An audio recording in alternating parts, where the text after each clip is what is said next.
Hey everyone, I'm Majiin and welcome in to World Tour Weekly, your one-stop shop for all competitive flesh and blood news. We had an action-packed weekend with national season finally kicking off for our non-US countries, meaning we have quite a lot of tournaments to go over.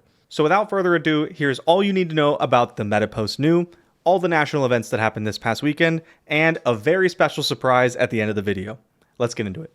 Alright, we have so many tournaments to cover, so we're going to do things in a little bit different order, and we're going to start off with our weekend winners.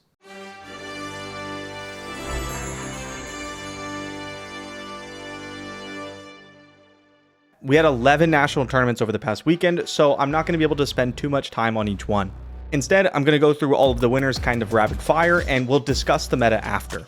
Now, I'm going to do my very best to pronounce all these names correctly, but I know I'm going to get it at least a little bit wrong, so I apologize in advance. Okay, starting with Canadian Nationals, I watched the entire tournament stream, which was very well run as always, and got to see Jordan Jalbert Ross go on a tear in both Limited and Constructed before finally taking down the event on Syndra. In the Thailand event, Wirun Jusathamrat won the tournament also on Syndra Drakai of Retribution. Kinga Piper Balaj took down Denmark's national tournament on Syndra, and for Switzerland, Tigran Gregorian won on, you guessed it, Syndra. Did Syndra win every event? No. Did I announce all the Syndra winners in a row to make a point? Yes, but we'll get back to that later. Taiwan's new national champion is Oo, who played Verdance to a first place finish. Marco Lieben gets gravy bones on the board by taking down Slovenia's national championship. Sabolch Egri won Romania's national tournament on Arachne Marionette. Sebastian Kleiner also wins on Assassin, this time in Germany and with Arachne slipped through the cracks. Jakub Kalril won Czechia's national tournament on Prism. Fadhil Majid won Brunei's national championship with Dash.io, which I'm always happy to see because I like Dash.io and it's fun to see her win. And last but not least, Ozgir Johannesson gave Azele her only win of the weekend in the Iceland National Championship. So to sum it all up, that's 4 Syndras, 1 Verdance, 1 Gravy Bones, 1 Prism, 1 Dash.io, 1 Azalea, 1 Arachne Marionette, and 1 Arachne slipped through the cracks that won this weekend. That's kind of close to the spread I was expecting, but let's break it down a little bit more in today's Metagame Minute.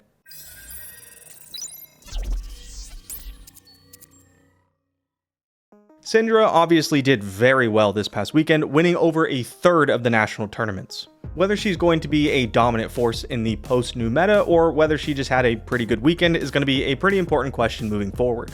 On one hand, she clearly has 2 very good matchups into 2 of the other very good decks in Gravy Bones and Verdance. In fact, I imagine that Gravy Bones' rising popularity is part of what led to Syndra's dominant performance.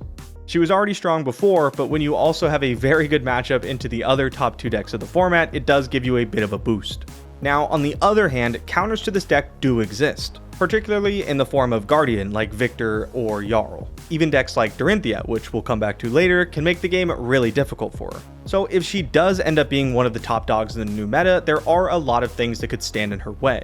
My prediction is that she continues to do well, but maybe not quite as explosively so as she did this past weekend. Now moving on to Mr. Bones. I really expected him to win more events. He's been rocketing up in popularity and he has tons of good matchups. He definitely had a target on his back this past weekend though, so maybe his performance will increase as time goes on. Or maybe I just overestimated our first ever Necromancer hero. Verdance also seems to be one of the stronger decks in the format, with a lot of players bringing her to events. She has a super strong matchup table, but if more players start to gravitate towards Syndra, we might see people move away from the Earth Wizard. While her Syndra matchup isn't terrible, it's also not amazing. Add that to the difficult to navigate Gravy Bones matchup, and we might see this Nationals meta start to be a little bit more hostile towards her. Now, last week I made an educated guess that Azalea would be gone immediately. That didn't quite happen, as she only took down 1 event. If things continue at this rate, she might even still be legal for Pro Tour, which would be quite a shock to me.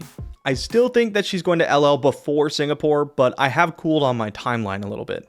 Now, the Assassins had an okay weekend with both Marionette and Slip Through the Cracks taking down 1 event each. This does seem to be right about in line with where the community thinks that they're at power level wise.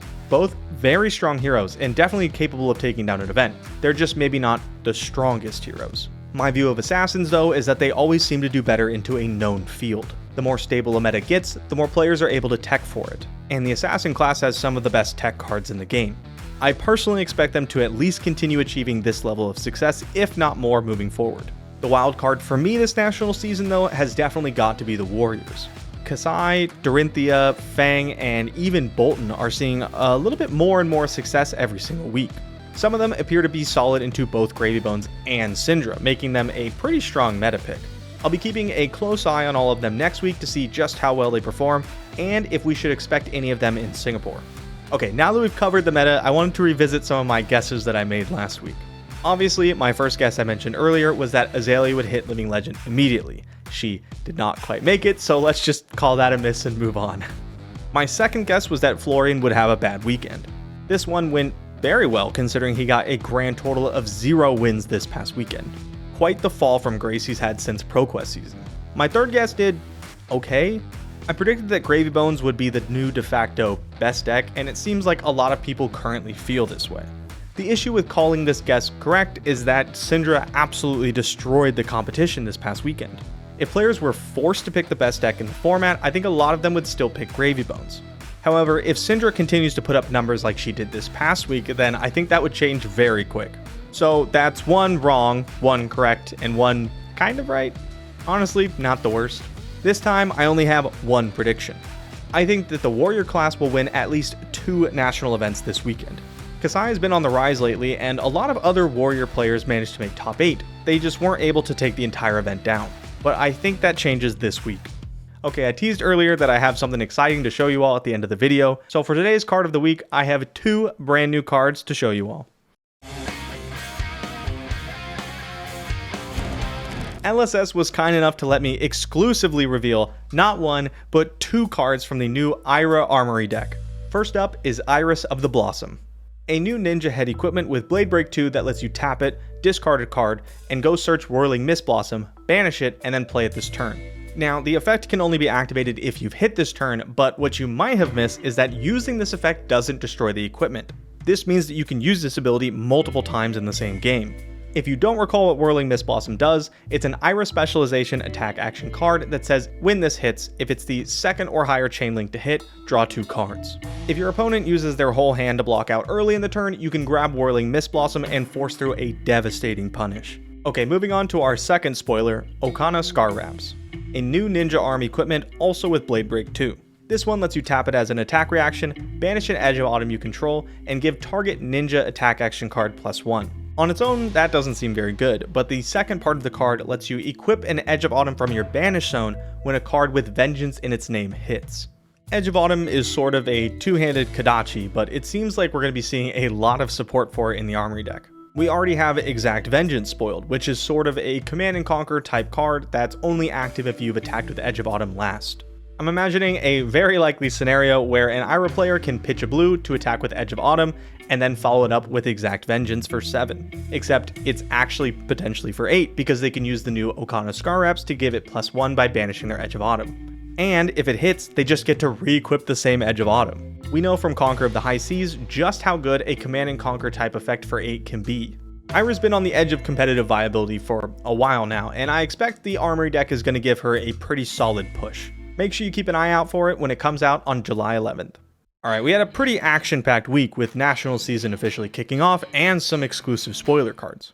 Luckily, next week will probably be a little bit slower, so I won't have to fit quite as much stuff into a show, right? Oh. In case you didn't see it, LSS changed all of their social media headers to this today, with no other info. Apparently to create suspense, which, if you ask me, is working. I don't know anything that you all don't know, but I was told that I might have quite a bit to talk about in next week's episode.